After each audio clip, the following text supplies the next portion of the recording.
সুভা দরজার কাছে চলে যায় আওয়াজের উৎস খুঁজতে। ঠিক তখনই তার কানে ভেসে আসে তানভীরের কথা। তানভীর দরজার ওপাশে বলছে, একটা দরজা তোকে আমার থেকে আলাদা করবে? এটা কিভাবে ভাবলি পরি, বোকা বউ আমার। তানভীর সরকার যা চায় তা নিজে থেকে আসে, না হয় ছিনিয়ে নেয়। এদিকে সুভার চোখ ভর্তি পানি চলে আসে। কি করবে এখন সুভা, কিভাবে বাঁচবে তানভীরের হাত থেকে? প্রায় 15 মিনিট পর দরজা খুলে পড়ে যায় সুভার পা থেকে একটু দূরে। তানভীর করাত কাঁধে নিয়ে ভেতরে প্রবেশ করে, আর তার পঞ্চপাণ্ডবও চলে যায় সেখান থেকে। অবশ্য দরজাটির বেশিরভাগ তার পঞ্চপাণ্ডবই কেটেছে। তানভীর ইলেকট্রিক করাতটি নিচে রেখে সুভার কাছে যেতে থাকে। তানভীরকে আসতে দেখে সুভা অন্যদিকে পালানোর পায়তারা করে, কিন্তু এত বড় ছাদে শুধু একটাই যে রাস্তা, সেটাও তানভীর ভেঙে ফেলেছে। সুতরাং সুভা একদম ছাদের কিনারায় যেতে থাকে।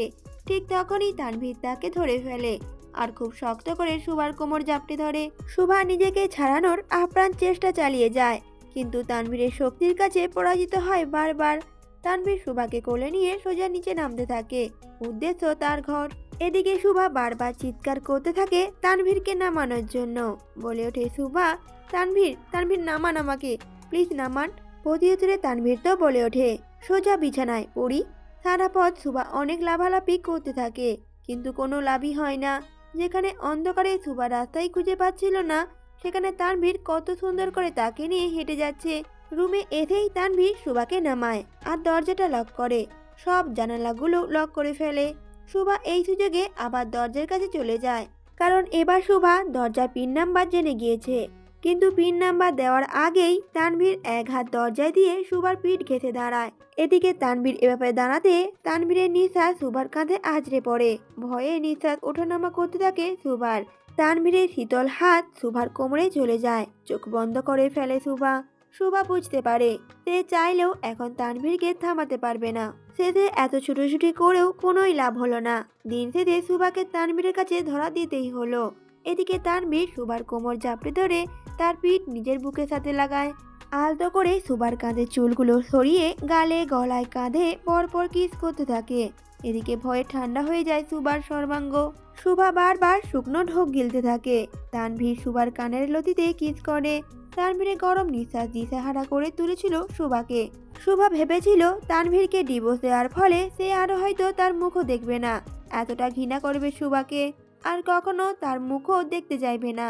কিন্তু সুভা এটা ভুলে গিয়েছিল হয়তো তানভীরে পরি যদি পাতালেও লুকিয়ে থাকে, তানভীর সেখান থেকেও তাকে খুঁজে বের করবে। সুভার ভাবনার মাঝে তানভীর সুভাকে নিজের দিকে ঘুরিয়ে নেয় আর বলে ওঠে সুভাকে, তিলটা কোমরে না থেকে যদি নামিতে থাকতো তাহলে আরো বেশি সুন্দর লাগতো। এই এক বাক্যই ছিল সুভার মাথা ঘুরিয়ে দেওয়ার জন্য যথেষ্ট। সুভা অবাক হয়ে তানভীরকে সাথে সাথে বলে উঠল, আপনি আমার অজ্ঞান হওয়ার সুযোগ নিয়েছেন। প্রতি উত্তরে তানভীর সুভার গলায় মুখ গুজে দেয় আর বলে ওঠে, এখন নেব, সবভাবেই সুযোগ নেব। সুভা প্রতি উত্তরে বলে ওঠে, আমি প্রস্তুত না। কথাটা বলেই সুভা তানভীরকে সরিয়ে দিয়ে সামনের দিকে পা বাড়ায়, কিন্তু তানভীর সুভাকে টেনে কোলে তুলে নেয় আর বলে ওঠে, আমি তো প্রস্তুত সুভা রানী। কথাটা বলেই তানভীর সুভাকে বিছানায় ফেলে দেয়। ড্রিম লাইটে সুভাকে আরো বেশি আকর্ষণীয় লাগছিল, ঠিক সেদিনের মতো যেদিন সুভা কালো শর্ট ড্রেস পরে তানভীরের সামনে গিয়েছিল। তানভীরের অ্যাডামস আপেল বারবার ওঠানামা করছিল। এদিকে তানভীরের এমন ঘোর লাগানো আচরণ দেখে সুভা বুঝে যায় আজকে তাকে আর কেউ বাঁচাতেই পারবে না। সুভা হাত দিয়ে ঠেলে পিছনের দিকে যেতে থাকে।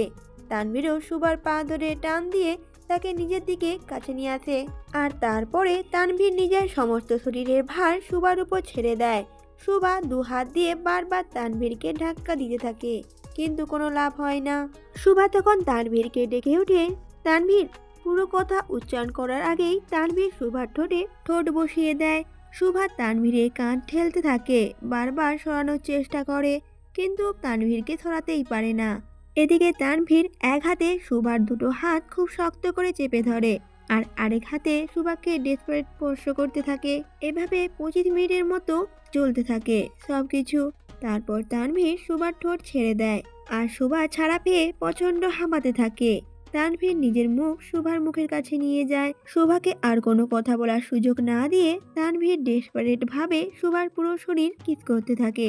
আর শোভা বারবার চেষ্টা করছিল নিজেকে ছাড়ানোর, অনেক কিছুই বলতে থাকে তানভীরকে, কিন্তু আজকে তানভীরের কানে যেন কোনো কথাই ঢুকছে না। সে মেতে আছে শোভা নামক নেশাতে। এভাবে চলতে চলতে এক পর্যায়ে তানভীর শোভার নাইটি খুলে ফেলে দেয়, আর শোভা চিৎকার করে ওঠে তানভীর। কথাটা বলার সাথে সাথে তানভীর বলে ওঠে, is no more work baby girl. কথাটা বলেই তানভীর মত্ত হতে থাকে শোভার মাঝে, গভীরভাবে স্পর্শ করতে থাকে শোভাকে। তানভীর বরাবরই ধৈর্যশীল মানুষ, কিন্তু আজকে তাকে এতটা ডেসপারেট হতে দেখে শোভা যেন তানভীরকে চিনতেই পারে না। তানভীরে এমন স্পর্শগুলো শোভাকে নাজেহাল করে তোলে। কান্না ছাড়া আর তেমন কোনো কিছুই করার মতো ছিল না শোভার। এদিকে শোভার কান্না মাখা মুখ দেখে তানভীর আবারও তার ওষ্ঠধরের নিজের ওষ্ঠধর চেপে ধরে। একসময় শোভাও চুপ হয়ে যায়, মেনে নেয় তানভীরের স্পর্শগুলোকে। প্রায় সারা রাত ধরেই চলে তানভীরের অত্যাচার। শেষ রাতের দিকে তানভীর ছেড়ে দেয় শোভাকে, আর উল্টো দিক হয়ে কিছুক্ষণ শুয়ে থাকে তানভীর। আর এদিকে শোভা উপরের দিকে তাকিয়ে শুয়ে থাকে চুপচাপ। কিছুক্ষণ পর তানভীর শোভার উন্মুক্ত কোমরে হাত রাখে, আর শোভাকে নিজের কাছে নিয়ে আসে, শক্ত করে জড়িয়ে ধরে শোভাকে। আর তানভীর শোভাকে উদ্দেশ্য করে বলে ওঠে, so baby, how was my performance. তানভীরের এরকম কথা শুনে ঘৃণায় মুখটা অন্যদিকে ঘুরিয়ে নেয় শোভা। সারা শরীর ব্যথায় নাড়াতেই পারছে না সে। তানভীরও শোভার মুখ নিজের দিকে ঘুরিয়ে নেয় সাথে সাথে, আর বলে ওঠে শোভাকে, শোভা পরি, তুই যে আমার আনহেলদি অবসেশন। আমি চাইলেও তোকে ছাড়তে পারবো না। এখন থেকে প্রতিদিন সহ্য করতে হবে আমাকে। প্রতি উত্তরে শোভা বলে ওঠে, আই হেট ইউ। তানভীরও বলে ওঠে, not I love you too. কথাটা বলেই তানভীর এক ঘোর লাগানো দৃষ্টিতে তাকিয়ে থাকে শোভার দিকে। শোভার গলায় তানভীরের দেওয়া লাভ বাইটটায় তানভীর আবারও কিস করে গভীরভাবে। শোভা চোখ বন্ধ করে ফেলে আর বলে ওঠে তানভীরকে, আমি তো আপনাকে ধোঁকা দিয়েছি, তারপরও আপনি কেন ছেড়ে দিলেন না আমায়? প্রতি উত্তরে তানভীর বলে ওঠে, পারবো না আমি তোকে ছাড়া থাকতে। এদিকে শোভা চোখ বন্ধ করে থাকলেও তার চোখের কোণা দিয়ে পানি পড়তে থাকে। তা দেখে তানভীর শোভার চোখের পানি মুছে দেয় আর দুটো চোখের পাতায় চুমু খায়। আর বেশ আবেগীভাবে তানভীর বলে ওঠে শোভাকে, তুই কি আমাকে এক মুহূর্তের জন্য ভালোবাসিসনি সকাল? শোভা সাথে সাথে চোখ খুলে তানভীরের মুখের দিকে তাকায়, তারপর কিছুক্ষণ তাকিয়ে থাকে। এভাবে তানভীরও শোভার দিকে তাকিয়ে থাকে। শোভা এবার বলে ওঠে তানভীরকে, ঘুমাবো আমি। কথাটা শুনেই তানভীর কিছু না বলে ছেড়ে দেয় শোভাকে। শোভাও উল্টো দিক করে শুয়ে পড়ে। ডিম লাইটে শোভার মুখ স্পষ্ট না দেখা গেলেও তার চোখ দুটো চিকচিক করছিল। তানভীর শোভার চোখের ভাষা ঠিকই বুঝতে পেরেছিল। এইভাবে কিছুক্ষণ তানভীর চুপচাপ থেকে এটা বুঝতে পারে যে কোথাও তো কিছু একটা মিসিং রয়েছে তার। সেদিন হসপিটালের ছাদে শোভার বলা একটা কথাও মিথ্যে বলে মনে হয়নি তানভীরের। তাহলে এই কয়েকদিনে ব্যবধানে এমন কি হয়েছিল যার জন্য শোভা এমন করলো? তানভীর কোথাও কোনো গাফিলতির চিহ্ন খুঁজে পায় না। এদিকে শোভা চুপচাপ চোখ বন্ধ করে শুয়ে থাকে। এভাবে কিছুক্ষণ থাকার পর তলিয়ে যায় গভীর ঘুমে। শোভা ঘুমিয়ে যেতেই তানভীর শোভার চোখের সাইডে হাত দিয়ে দেখে ভেজা ভেজা লাগছে। তা দেখে তানভীর ভালোভাবে বুঝতে পারে কোথাও তো কোনো গাফিলতি রয়েছে তার দ্বারা। অপরদিকে সাকিব বলে ওঠে, বাপরে বাপ, কি শীত রে বাপ, আমার বাপের নাম তো ভইলা দিল রে। যদিও আমি জানি না আমার বাপ কেডা, হালাই পয়দা কইরাই ফাইলা ধুইলা গেছে। সাথে সাথে মাহির বলে ওঠে, কিন্তু ভাই আমারে রাতের বেলা ডাকলো কেন বাইরে সাকিব? ভেতরে তো মেলা জায়গা। তাদের দুজনের কথার মাঝেই তানভীর খালি গায়ে নিচে নেমে আসে। যেখানে তার পাঁচজনই শীতে থরথর করে কাঁপছে, সেখানে তানভীর শুধু একটা টাওয়াল পরে চলে আসে বাইরে। তানভীর বাইরে বেরিয়ে এসে মাহিরকে ডেকে ওঠে, মাহির। সাথে সাথে মাহির বলে ওঠে, জি ভাই। প্রতি উত্তরে তানভীর বলে ওঠে, সরকার বাড়ি সব জায়গায় সিসিটিভি ফুটেজ আর হসপিটালে দুদিনের সিসিটিভি ফুটেজ আমার এখনই লাগবে। শামসুকে জলদি পাঠাতে বল। মাহির সাথে সাথে কাজে লেগে পড়ে। তানভীরের কথা মতো মাহির কাজে লেগে পড়ে আর টাকলাম অফিসও। কিন্তু বাকি তিনজন চুপচাপই তানভীরের সাথে থাকে। এদিকে তানভীর একটার পর একটা সিগারেট টানতে টানতে পায়চারি করতেই থাকে। তানভীরের যেন মাথা ফেটে যাচ্ছে টেনশনে টেনশনে। মাহির তখন বলে ওঠে, ভাই আপনার শীত লাগছে না? তানভীর সাথে সাথেই বলে ওঠে, আমার মনে আগুন জ্বলতাছে, শরীরের ঠান্ডা তো কোনো ব্যাপারই না। মাহির তখন চিন্তিত সুরে বলে ওঠে, ভাই আপনি কি ঠিক আছেন? কোনো হালাই কি কিছু করলো? আমারে কন খালি, আমি এখনই উড়াইয়া দিব। প্রতিউত্তরে তানভীর আর কিছুই বলে না, সিগারেটটা ফেলে দিয়ে আকাশের দিকে তাকায় আর বলে ওঠে, জানিস আমি মাঝে মাঝে ভাবি সেদিন যদি ওর বিয়া হইয়া যাইতো তখন আমার কি হইতো। এক মুহূর্তে শেষ হয়ে যাইতাম আমি। এখন যদি দেখি আমার গাফিলতির জন্য ওই কষ্ট পাইছে, নগদে মইরা যামু আমি। তানভীরের কথার উত্তরে সঙ্গে সঙ্গে সাকিব বলে ওঠে, কেমনে বিয়া হইতো ভাই? ভাবি নিজেই তো আমাকে লোকেশন পাঠাইছিল, বউ রাজি না থাকলে বিয়ে হয় কেমনে? সাকিবের এক বাক্যই যথেষ্ট ছিল তানভীরের পুরো মাথায় শর্ট সার্কিট করার জন্য। তানভীর সাথে সাথেই সিগারেটটা ফেলে দিয়ে বলে ওঠে, কি বললি? আবার বল। সাকিব তখন বলে ওঠে, বউ রাজি না থাকলে। তানভীর তাকে থামিয়ে দিয়ে বলে ওঠে, না এটা না, এর আগে। সাকিব আবার বলে ওঠে, বিয়ে আর কেমনে হইতো? তানভীর আবার সাকিবকে থামিয়ে দিয়ে বলে ওঠে, আরে তারপরে আবার। সাকিব আবার বলে ওঠে, ভাবি সাহেব হের বিয়ার দিন আমার এই লোকেশন পাঠাইছিল, আর আপনারে তাড়াতাড়ি তাকে নিতে আইছে কইছিল। এটা শুনেই তানভীর হাঁটু গেড়ে বসে পড়ে আর চিৎকার করে শুভার নাম ধরে ডাকতে থাকে। তানভীরের এমন আচরণে তার পঞ্চ পাণ্ডবও সাথে সাথে বসে পড়ে। তারা বুঝতে পারে না হঠাৎ তানভীরের কি হলো। তারা পঞ্চ পাণ্ডবী ডেকে ওঠে তানভীরকে, ভাই ভাই আপনার কি হয়েছে? ভাই ভাই ভাবি সাপড়ে ডাকবো আমি? ভাই। মাহির কথাটা বলে ওঠে। সাথে সাথে সুভার কথা শুনে তানভীর মাহিরের দিকে তাকায়। তানভীর তখন বলে ওঠে মাহিরকে, সিসিটিভি ফুটেজ পাইলি? সাথে সাথে মাহির বলে ওঠে, জি ভাই পাইছি। ঠান্ডা মাটিতেই তানভীর বসে পড়ে আর হাতে ফোন নিয়ে দেখতে থাকে। যেদিন তানভীরকে সুভা অক্সিজেন সিলিন্ডার নিয়ে রুম থেকে বের করে দেয়, আর তার ঠিক পরপরই তার ফুপি সুভার আর তানভীরের রুমে নক করে। এরপর কিছু দেখা যায়নি, কারণ তানভীরের রুমে কোনো ক্যামেরাই লাগানো নেই। পুরো বাড়িতে সিসিটিভি ক্যামেরা লাগানো থাকলেও তানভীরের রুমে লাগানো নেই, কারণ সুভার প্রাইভেসি আছে। তারপর থেকে সকাল থেকে সুভা খুব গম্ভীর হয়ে থাকে। তানভীর বাকি ফুটেজগুলো চেক করে, তেমন কিছুই পায়নি। শুধু সুভার ফুপি তাদের রুমে যাওয়া ছাড়া আর সুভার চারপাশে ঘুরঘুর করা ছাড়া। তারপর তানভীর হসপিটালের সিসিটিভি ফুটেজ দেখে। নিরাপত্তার জন্য হসপিটালের কোনো পেশেন্টের রুমে সিসিটিভি নেই বা থাকে না, কিন্তু বাকি সব জায়গাতেই থাকে। তানভীর লক্ষ্য করে তারপরে দিনের ফুটেজে সুভা আর তার ভাইয়ের কেবিনে বাইরে যেয়ে চুপচাপ দাঁড়িয়ে পড়ে, আর তার হাত থেকে পার্স পড়ে যায়। হাত কাঁপতে থাকে তার। তারপর রুমে ঢুকে পড়ে। সুভা ঢুকতেই দুজন বেরিয়ে আসে। ভিতরে কি হয়েছে সেটা আর দেখা যায়নি, কিন্তু একে একে দুই করতে তানভীরের বেশিক্ষণ সময় লাগে না। তানভীর আবার আগের দিনের ফুটেজ চালু করে হসপিটালের, যেখানে করিডোরে সুভা ছিল তানভীরের সাথে। তানভীর লক্ষ্য করে সুভা বারবার আর চোখে তার দিকে তাকিয়েছিল, আর মুখেও আলাদা টান ছিল তানভীরের জন্য। ভাই অসুস্থ, অথচ সুভা তানভীরকে দেখে ব্লাড করতেছিল, আর তানভীরের দিকে তাকানোর মধ্যেই ছিল এক আলাদা অনুভূতি। তারপর তানভীর ফোনটা বন্ধ করে ফেলে আর বলে ওঠে, এই দুই নার্সের খোঁজ লাগা। মাহির সাথে সাথে বলে ওঠে, জি ভাই। তানভীর বলে ওঠে আবার, সাকিব। সাকিবকে ডাকার সঙ্গে সঙ্গে সাকিব দা বলে ওঠে, ভাই এখনই উড়াইতেছি ভাই। তানভীর বলে ওঠে, আরে কারে উড়াবি? সাকিব বলে ওঠে, কেন ভাই, নার্স রে। তানভীর হতাশ হয়ে বলে ওঠে, আরে শালার ভাই, আপাতত উড়াউড়ি বাদ দে, আর যা বলি তাই কর। বউ আমার এক পীর, কিন্তু আমিও তানভীর সরকার, বুঝলি? কথাটা বলেই তানভীর রুমে এসে সুভার মুখ বরাবর বসে। এদিকে সুভা কম্পিউটার গায়ে নিয়ে ছোট বাচ্চাদের মতো মুড়ি দিয়ে শুয়ে আছে। গালে থাপ্পড়ের দাগ এখনো স্পষ্ট। 45টি চট, এত সহজে কি দাগ যাবে? তানভীর উঠে সুভার পায়ের কাছে বসে ডান পায়ের তালু হালকা বের করে, তারপর ব্যান্ডেজটা খুলে ভালোভাবে দেখে। ইস, কি অবস্থা হয়েছে! মনে হচ্ছে মাংসও গলে গিয়েছে। তানভীর সুভার পা নিচের কোলে নেয়, তারপর আলতো করে তাতে মলম লাগিয়ে দেয়, আবার ব্যান্ডেজও করে দেয়। তারপর সুভার মুখের সামনে বসে পড়ে আর নীরব দর্শকের মতো তাকিয়ে থাকে সুভার মুখের দিকে। সুভার দিকে তাকিয়ে থাকতে থাকতে তানভীর বলে ওঠে, তোর মা মরল, বাপও নেই, ভাইও না বাঁচা, তার উপরে জামাইও পাইলি হারামিতে পিএইচডি করা। কথাটা বলেই তানভীর সুভার কপালে চুমু দেয়, তারপর উঠে সুভার পাশে শুয়ে পড়ে। সুভার উন্মুক্ত কোমরে হাত দিয়ে তাকে নিজের কাছে নিয়ে নেয় আর খুব শক্ত করে জড়িয়ে ধরে সুভাকে।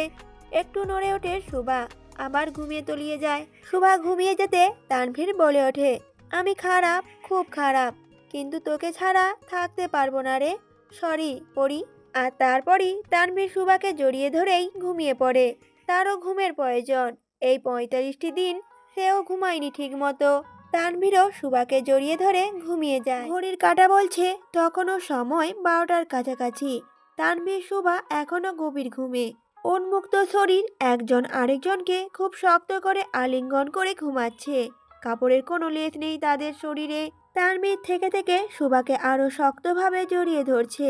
এতে করে সুভার মোটামুটি নিঃশ্বাস নিতে বেশ সমস্যাই হচ্ছে। এক পর্যায়ে ঘুম আলগা হয়ে যায় সুভার। সুভা চোখ মেলে দেখে তানভীর এখনো ঘুমাচ্ছে। ঘুমন্ত তানভীরকে দেখে কিছুক্ষণ চুপচাপ তাকিয়ে থাকে সুভা। তারপর হঠাৎ করে তানভীরের শরীরের দিকে নজর যায়। পরক্ষণেই নিজের দিকে তাকায় সুভা। তারপর জিভ বের করে চোখটা বন্ধ করে ফেলে। আর সুভা জিভ কেটে বলে ওঠে, যা, সর্বনাশ হয়ে গেছে।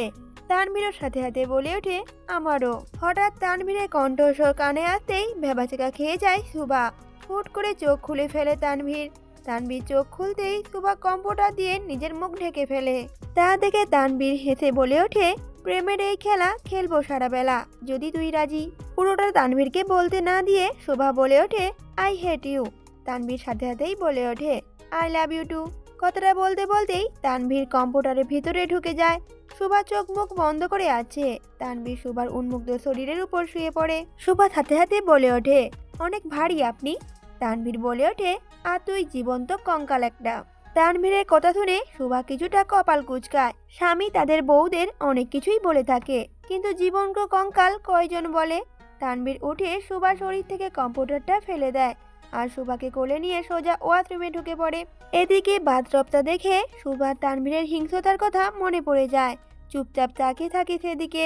তানভীর শোভার দিকে তাকিয়ে তার মনের গতি বুঝতে পারে। তাই শোভাকে বাথটবে না নিয়ে ঝর্ণার মাঝে দাঁড় করায়। পানি ছেড়ে দিয়ে তানভীরও দাঁড়িয়ে থাকে শোভার সাথে। শোভা মাথা নিচু করে রাখে। হঠাৎ করেই বাথটবটা দেখে শোভার আরো অস্বস্তি লাগা কাজ করে। তানভীর তাকে এত কষ্ট দেবে সেটা সে কল্পনাও করতে পারেনি। আর শোভার চোখের পানি গড়িয়ে পড়ে। ঝর্ণার পানিতে শোভা ভেবেছিল হয়তো তানভীর বুঝতে পারবে না সে কাঁদছে, কিন্তু তানভীর ঠিকই বুঝে যায়। শোভার গাল নাক মোটামুটি লাল হাবা ধারণ করে, ফলে তানভীর বুঝে যায় শোভা কাঁদছে। তা দেখে তানভীর শোভার কোমর ধরে তাকে নিজের সাথে মিশিয়ে নেয়। তারপর শোভার কপালে চুমু খায়। আর শোভাকে উদ্দেশ্য করে তানভীর বলে ওঠে, তোকে ছাড়া আমি প্রায় পাগলই হয়ে গিয়েছিলাম। যা করেছি রাগের বশে করেছি, মন থেকে করিনি তো। শোভা তখন বলে ওঠে, আই হেট ইউ। তানভীর শোভার গাল ধরে তার ঠোঁটে চুমু দেয় আর বলে ওঠে, I love you too my পরি। তানভীর কিছুক্ষণ শোভাকে ভেজা অবস্থায় দেখে চোখটা বন্ধ করে ফেলে আর দুষ্টু হাসি দিয়ে বলে ওঠে, তুমি অনেক হট শোভা। শোভা ফ্রুকুচকে অন্যদিকে তাকিয়ে থাকে। তানভীর মারার ৪৫ থাপ্পড়ের কথা শোভা এখনো ভুলতে পারেনি। বেশিক্ষণ কথা বললেই দাঁতের ব্যথা জেগে ওঠে। তাই শোভা চুপচাপ দাঁড়িয়ে থাকে। আর তানভীর সাওয়াল জেল নিয়ে শোভার গলায় পিঠে লাগাতে থাকে। এক পর্যায়ে তানভীর শোভাকে জড়িয়ে ধরে আর শোভাকে বলে ওঠে, তানভীর, আমার সামনে বস্ত্রহীনভাবে দাঁড়িয়ে থাকতে লজ্জা লাগছে না তোর? এতক্ষণ পর শোভার টনক নড়ে। প্রচন্ড আবেগে সে তো ভুলেই গিয়েছিল জামা কাপড়ের কথা। শোভা তখন তানভীরের প্রত্যুত্তরে বলে ওঠে, সেম কথা যদি আমিও জিজ্ঞাসা করি? তানভীর তখন বলে ওঠে, তোকে যেদিন দেখেছি সেদিন থেকে লজ্জার মাকে সালাম দিয়ে দিছি রে। তানভীর শোভাকে আর বেশি খাটায় না।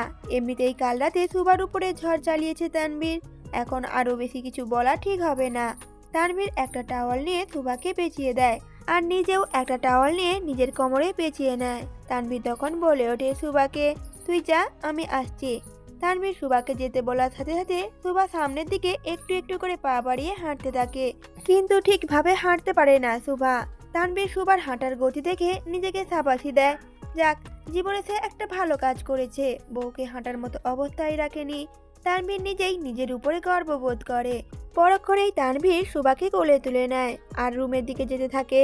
হঠাৎ তানভীর ধরায় শোভা শক্ত করে গলা জড়িয়ে ধরে তানভীরের। তানভীর শোভাকে বিছানায় বসিয়ে দিয়ে ড্রেস বের করে দেয় আর নিজেও ওয়াশরুমে চলে যায়। এদিকে শোভা ড্রেসটি হাতে নিয়ে একটু সন্দেহ নজরে তাকায়। পুরোপুরি তার মাপের লং জামা। শোভা একটু চিন্তায় পড়ে যায়, তানভীর এগুলো করলো কখন? সে তো আঠার মতো সমসমে চিপকে থাকে শোভার সাথে। শোভা আর কিছু চিন্তা না করে ড্রেসটা পরে নেয়, সুন্দর মতো রেডি হয়ে বসে থাকে। প্রায় ১৫ মিনিট পর তানভীর রেডি হয়ে বাইরে আসে ওয়াশরুম থেকে। সেও কালো পরেছে, শোভাও কালো পরেছে।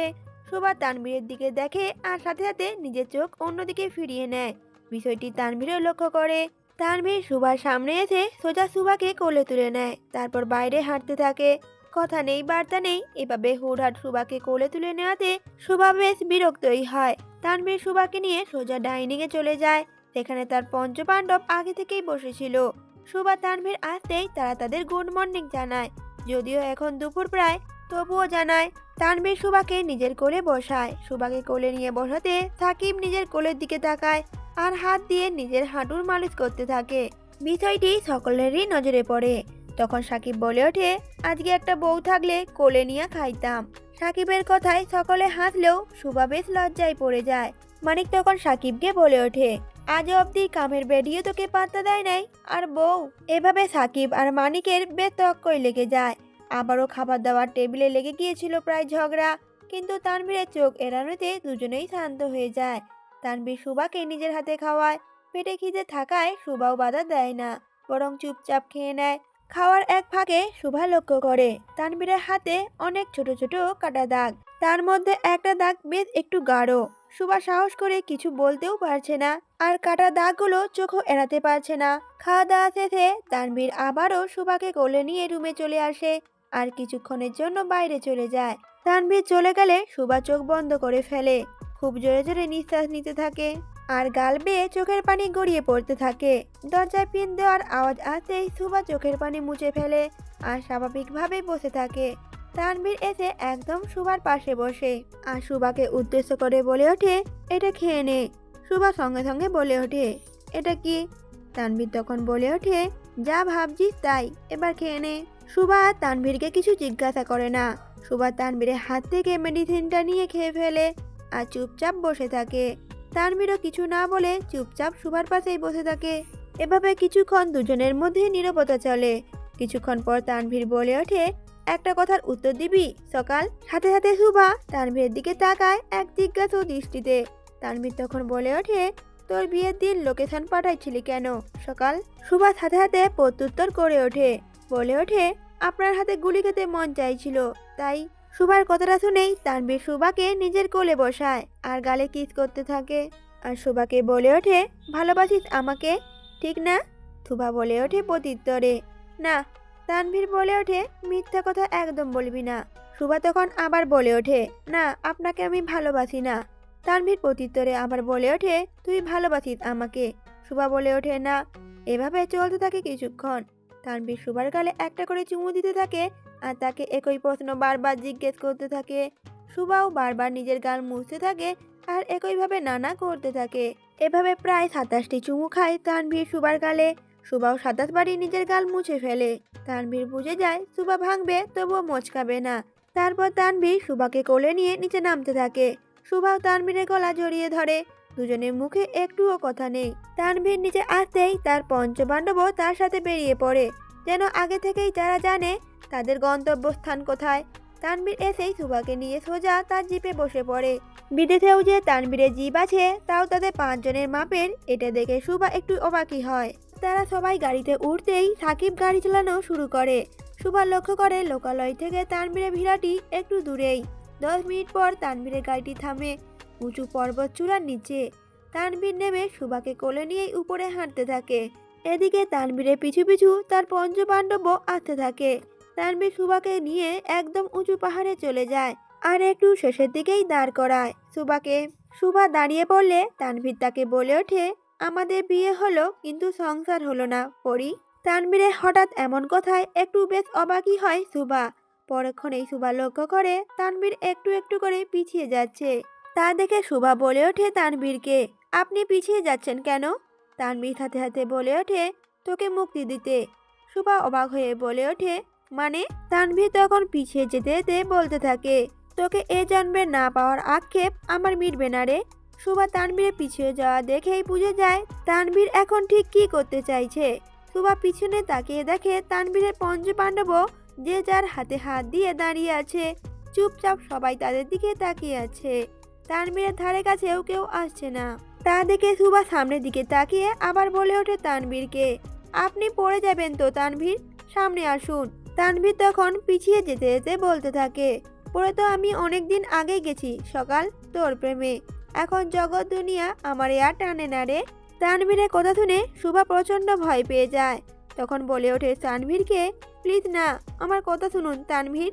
কিন্তু তানভীর না দাঁড়িয়ে পেছনে যেতে যেতে বলতে থাকে, পরজন্ম বলে যদি কিছু থাকে আমি বারবার তোকেই চাইতাম আমার বউ হিসেবে। তানভীরের কথা শুনে শুভা প্রচন্ড ভয়ে বলে ওঠে, আপনি এমন কেন করছেন তানভীর? তানভীরও সাথে সাথে বলে ওঠে, পুরো পৃথিবীকে জানিয়ে দিস তানভীর সরকার নামের একজন ব্যর্থ প্রেমিক ছিল। তোকে না পাওয়ার আক্ষেপ আমার থেকেই গেল পরি। শুভা এবার কান্না করেই বলে ওঠে, না তানভীর যেও না প্লিজ। তানভীর তখন বলে ওঠে, জানি সকাল, আমি আজ অবধি কোনো মেয়ের দিকে তাকাইনি, কিন্তু তোর দিকে তাকাইছি। তোকে দেখলে মনে শান্তি লাগতো আমার। আমি তোকে খুব ভালোবাসি পরি, কিন্তু আমি জানি তুই আমাকে কোনোদিনও ভালোবাসিসনি, আর কোনোদিনও ভালোবাসতেও পারবি না। আমি বেঁচে থাকলে তোকে অন্য কারো হতেও দেব না, কিন্তু এবার তোর মুক্তির পালা। আমার মতো খারাপ লোকের জন্য তোর জীবন নষ্ট হোক আমি তা চাই না। শুভা তখন কান্না করতে করতে বলে ওঠে, আপনি কি করতে চাইছেনটা কি? তানভীর তখন বলে ওঠে, যুগে যুগে একটাই হয়ে এসছে রে সকাল, পাপিষ্ঠ পুরুষদের শেষ ঠিকানা পরপারেই হয়। আমি পাপী, তুই পবিত্র, আমাদের প্রেমটা অপূর্ণই থাকলো। তা শুনে কান্নায় ভেঙে পড়ে শুভা। প্রচণ্ডভাবে বলে ওঠে তানভীরকে, প্লিজ তানভীর প্লিজ, আপনি থেমে যান। তানভীর তখন বলে ওঠে, পরপারে তোর জন্য অপেক্ষা করব আমি পরি, আমার হয়েই থাকিস পরি, আলবিদা পরি। শুভা তখন চিৎকার করে ওঠে তানভীর বলে, আর তানভীর পাহাড় থেকে নিচে পড়ে যায়। কিছু স্বপ্ন হয় না, একদম পুরো দিনটাকে বিষাদময় করে তুলে। এইটাও যেন ঠিক তেমনই একটি দুঃস্বপ্নের মতো। শুভা প্রচন্ড কান্না করতে করতে হাঁটু পেতে মাটিতে বসে পড়ে। শুভার চোখের সামনে যেন সবকিছুই অন্ধকার হতে শুরু করলো, ভীষণ অন্ধকার, আঁধারে ঢাকা অন্ধকার। এক মুহূর্তের জন্য যেন সবকিছুই নিশ্চুপ হয়ে গেল, কারো কোনো আওয়াজ যেন তার কানেই পৌঁছাচ্ছে না। আজকে শুভার চোখের সামনে তার অপছন্দের মানুষটি পাহাড় থেকে পড়ে গেল। সে তো এখন মুক্ত, কোনো বাধা নেই আর তার জীবনে। তানভীর নামক ভয়ঙ্কর মানুষটি আর নেই শুভার জীবনে। সে চলে গেল শুভাকে মুক্ত করে দিয়ে। শুভা মাটিতে বসে কান্না করতে করতে বলে ওঠে, অথচ আপনি কোনোদিনও জানতেই পারলেন না কতটা ভেঙে চুরে গিয়েছিলাম আমি আপনাকে ছাড়া। কথাটা বলেই শুভা চোখের পানি মুছে খুব জোরে জোরে তানভীরের দিকে দৌড় দেয়। দৌড়াতে খুব কষ্টই হচ্ছিল তার, পেটে ধরে কোনো রকমে নিজেকে ধরেই ছুটছিল। শুভা পর্বতে একদম শেষ চূড়ান্তে যাওয়ার আগেই মাহির শুভার হাত ধরে ফেলে। শুভা তা দেখে বলে ওঠে মাহিরকে, তানভীর পড়ে গেল পাহাড় থেকে, আমার হাত ছাড়ুন আপনি। শুভার গলা দিয়ে কথাটা খুব কষ্ট করে বের হলো, কান্নার স্রোতে কথাগুলো যেন দলা পাকিয়ে আসছে। মাহির তখন বলে ওঠে, পড়তে দেন ভাবি। মাহিরের এমন কথায় শুভার পায়ের মাটি যেন সরে যায়। তানভীরকে তো তারা নিজের বাবার মতো দেখে, ছোট থেকে তানভীর তাদের মানুষ করেছে। আজকে সেই তানভীরের এত বড় বিপদে তারা পাঁচজনই চুপ। শুভা প্রচন্ড কান্না করতে করতে বলে ওঠে চিৎকার করে, প্লিজ তানভীরকে বাঁচান আপনারা। শুভা খুব জোরে জোরে চিৎকার চেঁচামেচি করতে থাকে, কিন্তু কেউ তাকে খাদের কাছে যেতেই দেয় না। মাহি তখন শুভার হাত জোরে চেপে ধরে বলে ওঠে, আপনাকে ছাড়া তো আমাগো ভাই এমনিতেও জীবিত লাশ হয়ে গিয়েছিল ভাবি, হাতের রগ কেটে মরতে গিয়েছিল। আপনি এমনিতেই তারে কোনোদিনও ভালোবাসেননি, তাই মরতে দেন। এবার শুভার মনে পড়ে তানভীরের হাতে অনেকগুলো কাটার দাগ দেখা গিয়েছিল, কিন্তু তার জন্য যে সে হাত কেটে মরতে গিয়েছিল এটা শুভার অজানা ছিল। এক মুহূর্তের জন্য শুভার দুনিয়ায় যেন অচল হয়ে গিয়েছিল। মাহিরের সাথে সাথে সাকিবও বলে ওঠে, হো ভাবি, আপনারে এত কষ্ট দিল, মরতে দেন ভাইকে। মাহি তখন আবার বলে ওঠে, কেন বাঁচাইবেন তারে? শুভা তাদের কথার উত্তরে প্রচন্ড কান্না করতে করতে জোরে চিৎকার করে বলে ওঠে, কারণ উনি আমার স্বামী। প্রত্যুত্তরে মাহির তো বলে ওঠে, আগুনে হাঁটানো স্বামী থাকা চাইতে না থাকাই ভালো, মরুক ভাই। এতক্ষণে তো মায়ের ভোগে চলে গিয়েছে। শুভা এবার নিজের হাত ছাড়িয়ে খুব জোরে থাপ্পড় বসিয়ে দেয় সাকিবকে, আর মাহিরকে খুব জোরে ধাক্কা দেয়। ফলে তানভীরের নাম ধরে খুব জোরে ডেকে খাদের দিকে চলে যায়। শুভা একদম খাদের কাছে যেতেই কেউ একজন তার কোমর ধরে উপরে তুলে নেয়, কিন্তু শুভা তাকে না দেখেই চিৎকার করে বলে ওঠে, ছেড়ে দাও আমাকে, তানভীর কষ্ট পাচ্ছে ভীষণ, প্লিজ ছাড়ো আমাকে, ছেড়ে দাও। কথাটা বলেই কান্না করতে থাকে। আর ছাড়ানোর চেষ্টা করতে থাকে। সুভা নিজেকে ছাড়ানোর আপ্রাণ চেষ্টা চালিয়ে যায়, আর তার আর্তনাদে পুরো পর্বত চূড়া যেন কেঁপে ওঠে। কিন্তু পিছনে থাকা লোকটির হাতের বাঁধন আরো শক্ত হয়। সুভার বুক ফাটা আর্তনাদ যেন আরো বেড়ে যায়, কিন্তু সুভা আর ছাড়া পায় না। সুভা প্রচন্ড জোরে জোরে কাঁদতে কাঁদতে চিৎকার করে ওঠে তানভীর বলে। তখনই তানভীর পেছন থেকে বলে ওঠে, আমি এখনো মরি নাই, বাইচা আছি। পরিচিত কণ্ঠস্বর কানে ভেসে আসতেই নিশ্চুপ হয়ে যায় সুভা। একদম বরফের মতো ঠান্ডা হয়ে যায় সে। একটু আগে যে সুভা লাফালাফি করছিল, কান্নাকাটি করছিল, তা তাকে দেখে মনেই হচ্ছিল না। একদম চুপচাপ হয়ে যায়। আঘাতপ্রাপ্ত বাঘিনীর মতো তাকিয়ে থাকে তানভীরের দিকে, চোখ মুখ শক্ত করে। তানভীরও সুভাকে একটু সেফ জায়গায় দাঁড় করায় আর বলে ওঠে সুভাকে, ঝেমরি, ভালো তো আমাকে বাঁচিস অবশ্যই, কিন্তু স্বীকার করিস না কেন? আর এদিকে সুভা কোনো উত্তর না দিয়ে তানভীরের সামনে থাকা পাথরের উপরে দাঁড়ায় আর তানভীরের গাল বরাবর খুব জোরে একটা থাপ্পড় বসিয়ে দেয়। রীতিমতো নিজের সর্বোচ্চ শক্তি দিয়েই মারে তানভীরকে। একটু নড়ে ওঠে তানভীর, গাল ধরে দাঁড়িয়ে থাকে। আর বেশ অবাক হয় তানভীর। সুভা যে তাকে মারার জন্য এইভাবে উঁচুতে উঠবে, এটা তানভীর কল্পনাতেও করেনি। নিচে থাকলে হয়তো গাল বরাবর থাপ্পড়টা পড়তো না, তাই সুভা উপরে দাঁড়ায়, তাও তানভীরের সাহায্যে। আর এদিকে তানভীর গালে হাত দিয়ে বলে ওঠে, শয়তান ঝেমড়ি, এক থাপ্পড়ে চাপা দাঁত নাড়িয়ে দিল। তানভীরের কথাটা শেষ হওয়ার সাথে সাথে আরও একটা থাপ্পড় পড়ে গেল তানভীরের আরেক গালে। তানভীর চুপচাপ দু গালে হাত দিয়ে সুভার সামনে দাঁড়িয়ে থাকে। সুভার এমন রূপ দেখে শুকনো ঢোক গিলে তানভীর মনে মনে ভাবে, না, এটা তার বউ হতেই পারে না। সেও তানভীরের হাতে ৪৫টি থাপড় খেয়ে তার বইয়ের স্মৃতিশক্তি সব নষ্ট হয়ে গিয়েছে। তানভীর সুন্দর মতো সুভার খুব কাছে দাঁড়িয়ে দোকানে হাত দিয়ে বলে ওঠে, সরি পরি। কথাটা বলার শেষ হওয়ার সাথে সাথে সুভা তানভীরের হাত সরিয়ে তাকে খুব শক্ত করে জড়িয়ে ধরে আর ছোট বাচ্চাদের মতো হাউমাউ করে কাঁদতে থাকে। সুভার এমন কান্না দেখে তানভীরের চোখের কোণায় জল চলে আসে। তবে তানভীরের চোখের পানি যে খুশিতে। তারপরেও তাকে ভালোবাসে, খুব ভালোবাসে। সুভার কান্না আজকে বলে দিচ্ছে যে সুভাও তানভীরকে খুব ভালোবাসে। তানভীরও সুভাকে নিজের হাতের বাঁধনে আবদ্ধ করে নেয়। আর সুভা কাঁদতে কাঁদতে বলে ওঠে তানভীরকে, আপনি কেন এলেন তানভীর? কেন এলেন আমার জীবনে? আর এলেনই বা যখন, কেন এভাবে পাল্টে গেলেন? আপনার তো বাবা মা ভাই আত্মীয় সবাই আছে, আমার তো আপনি ছাড়া কেউ নেই। আমি তো এতিম মানুষ, ভাই যাও আছে তাও আধমরা। তাও কেন আপনি আমার ভাইকে মারতে বললেন তানভীর? আমি তো পুরোপুরিভাবে আপনার হয়েই গিয়েছিলাম, আপনার ভালো খারাপ সব মেনে নিয়েছিলাম। তারপরও কেন আপনি এমন করলেন? আমার ভাই তো অবলা বাচ্চা, ছোট মানুষ, ও যদি ঠিক থাকতো কখনো আমাদের মাঝে আসতো না। আপনার ওর প্রতি এত রাগ কিভাবে হলো? ও তো যে কোনো দিন আমাকে একা করে মারা যাবে। তারপরও কেন আপনি এমন করলেন? আমার তো আপন বলতে আপনি আর আমার ভাই ছিলেন। কেন আমার বিশ্বাস ভাঙলেন তানভীর? কেন? কথাটা বলতে বলতে কান্নায় ভেঙে পড়ে সুভা। এদিকে সুভার বলা প্রতিটি কথাই তানভীরের গায়ে সূচের মতো বিঁধল যেন। আসলেই তো তাই, সুভা তো এতিম, তাকে যে যা বুঝাবে সে তো তাই বুঝবে। সুভার পরিস্থিতি তো আর সাধারণ ৫টা মেয়ের মতো ছিল না। মা মরার একদিনের মাথায় তানভীর তাকে বিয়ে করলো। আবার কিছুদিনের মধ্যে বাবার আসল পরিচয় বের হলো, ভাইও আধমরা। ঠিক এই সময় সুভাকে যে যা বুঝাবে তাই তো সে বুঝবে। তানভীর চোখ বন্ধ করে ফেলে। তানভীরের চোখ দিয়েও কয়েক ফোঁটা পানি গড়িয়ে পড়ে। রাজনীতিতে তানভীর এতটাই ব্যস্ত ছিল যে সুভার দিকটা তেমনভাবে লক্ষ্যই করল না। তার উপরে সুভাকে এত কষ্ট দিল, ৪৫টি থাপ্পড়ও মারল, তাও যে সুভা ঠিক আছে এটাই অনেক।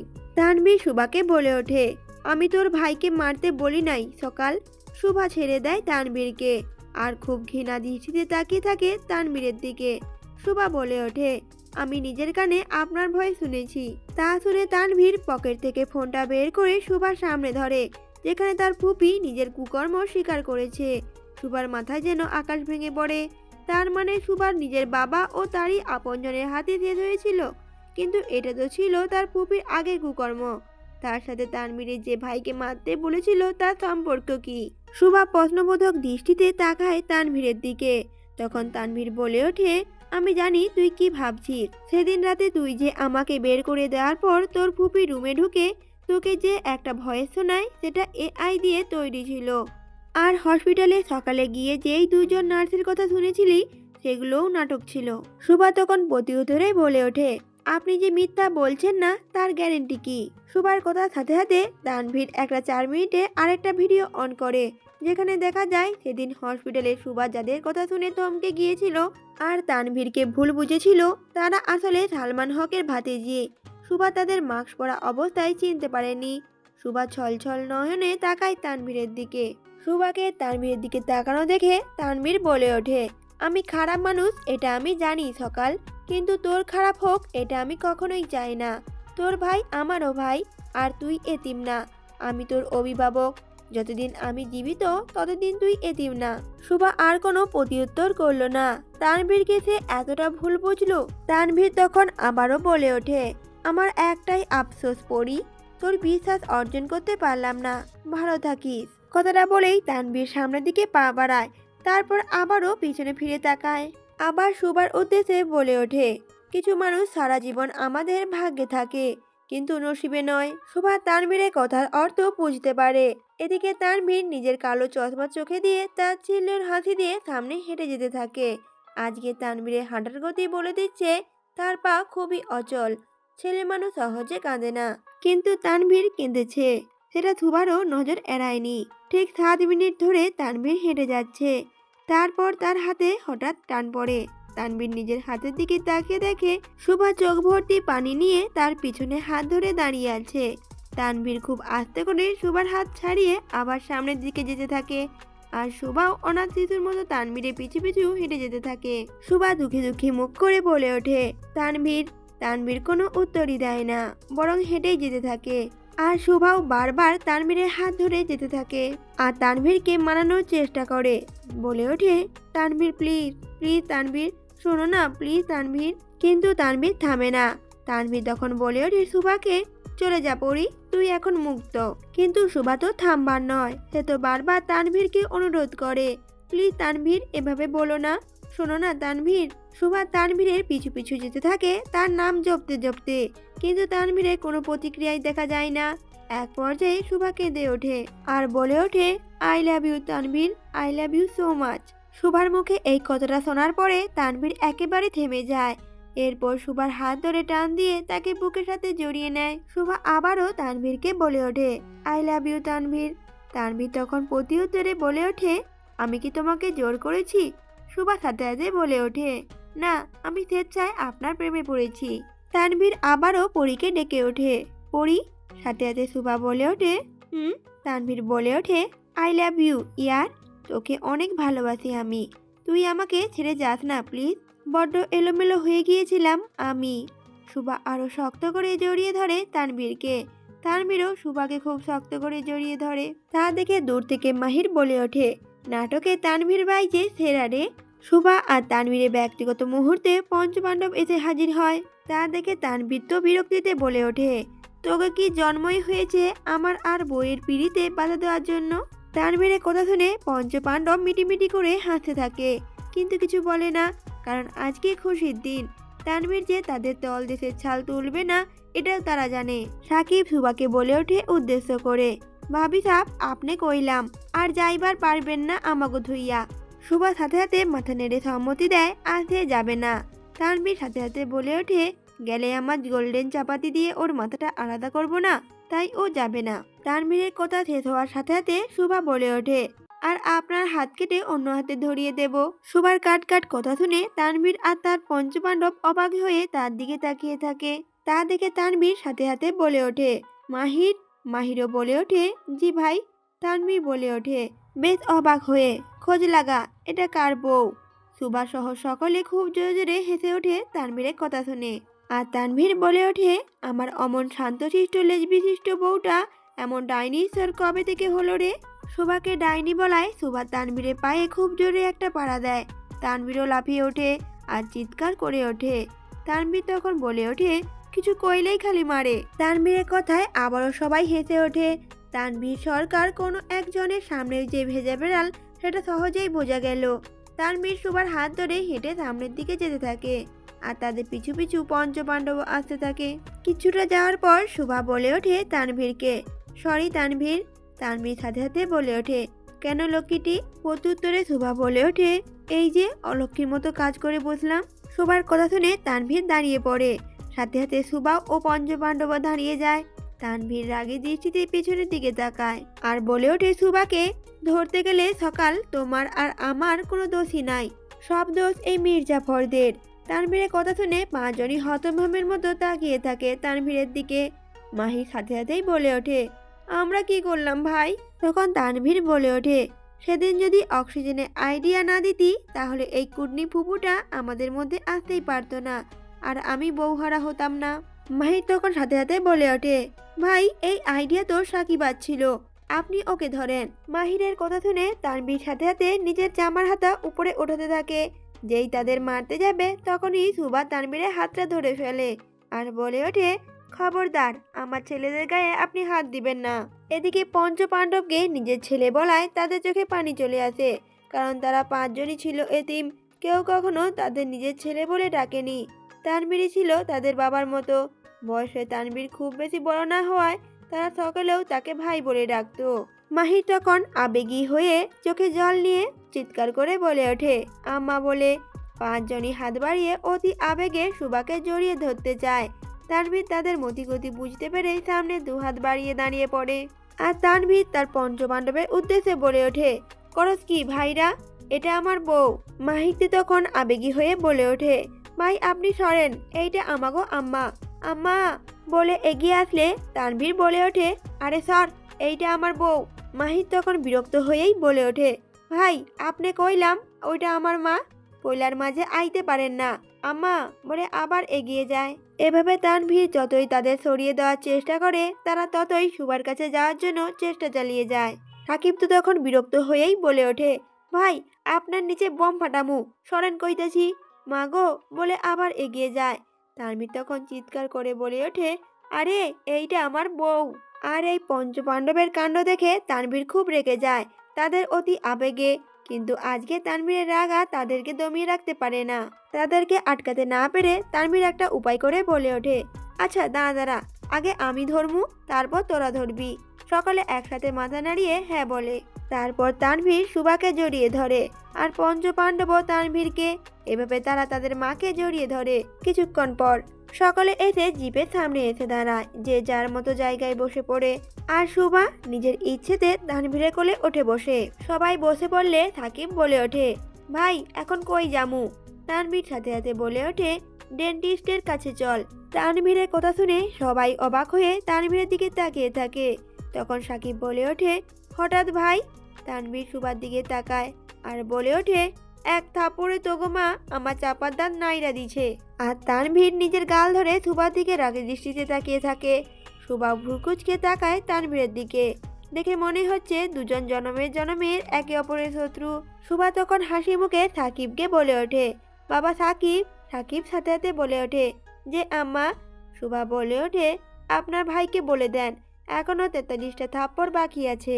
শুভার কথা শুনে তানভীর গাল থেকে হাত সরিয়ে শুভার কোমর চেপে ধরে তার কাঁধে মুখ গুজে দেয় আর নিজের রূপ চেঞ্জ করে তানভীর বলে ওঠে, আমি তো মজা করতেছিলাম বউ, আমরাই তো, এত চেতা কেন? এদিকে তানভীর শুভাকে এত পাম দেওয়া দেখে তারা পাঁচজনই খুবই কষ্টে নিজেদের হাসি থামায়। যাক, শেষমেশ তানভীর সরকারও কাউকে ভয় পায়। গাড়ি চলতে থাকে সোজা ভিলার উদ্দেশ্যে। ভিলায় আস্তে আস্তে প্রায় সন্ধ্যা হয়ে যায়। সারা রাস্তা তানভীর শুভাকে বকাটে ছেলেদের মতো উত্তপ্ত করে।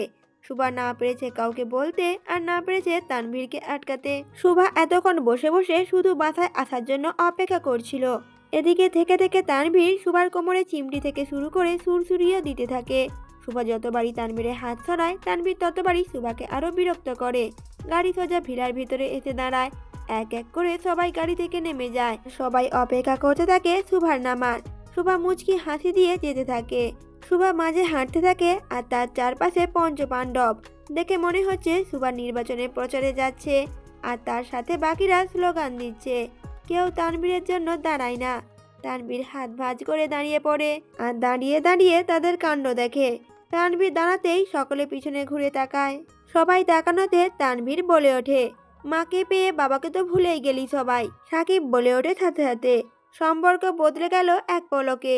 সাকিবের কথা শুনে তানভীর রেগে বলে ওঠে, সাকিবের বাচ্চা, সাকিব ছুটে বলে ওঠে, আম্মা বলে সাকিব সুবার পাশে দাঁড়িয়ে পড়ে।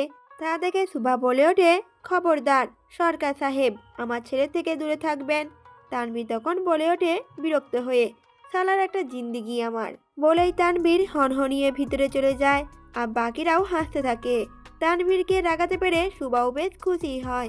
এতদিনে তার শয়তান সরকার বদ মেনেছে। ভিলার ভেতরে আসতেই যে যার মতো রুমে চলে যায়। সারাদিনে তাদের উপরে অনেক ধকল গেছে।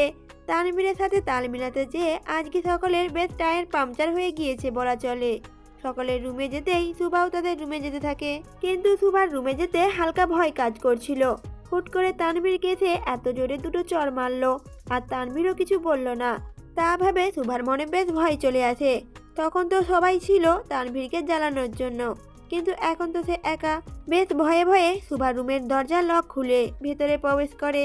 ভেতরে ঢুকতেই সুবা দেখে পুরো রুমে অন্ধকার। সুবা কোনো রকমে পা টিপে টিপে সুবা লাইট অন করতে যায়, আর ঠিক তখনই তার হাতে হ্যাঁচকা টান পড়ে। দেয়ালের সাথে শক্ত করে চাপড়ে ধরা হয় সুবাকে। এদিকে এত অন্ধকারের মাঝেও তানভীরের অস্তিত্ব খুব ভালোভাবে টের পায় সুবা। তানভীর একটু ঝুঁকে সুবার গালে কিস করে, চোখ বন্ধ করে ফেলে সুবা।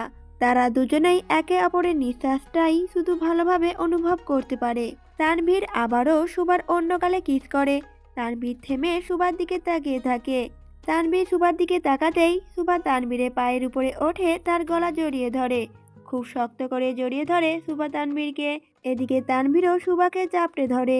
কিছুক্ষণ পর তানভীর অনুভব করে তার কাঁধে টপ টপ করে পানি পড়ছে। তানভীর বুঝতে পারে সুবা কাঁদছে, তাই সুবাকে বলে ওঠে, তানভীর কেঁদো না পড়ি, তোমার চোখের পানি খুবই দামি। সুবা কাঁদতে কাঁদতে বলে ওঠে, আমি খুব ভয় পেয়ে গেছিলাম তানভীর। সুবা আবারও বলে ওঠে, আমি তো এক মুহূর্তের জন্য ভয় পেয়ে গিয়েছিলাম, এই বুঝি আপনাকে হারালাম। আমি আপনাকে খুব ভালোবাসি তানভীর। তানভীর আবারও বলে ওঠে, আরেকবার বলো সুভা। সুভা আবার বলে ওঠে, আমি আপনাকে খুব ভালোবাসি ভালোবাসি তানভীর। তানভীর এবার বলে ওঠে, আরেকবার। এভাবে চলতে থাকে তাদের জীবন।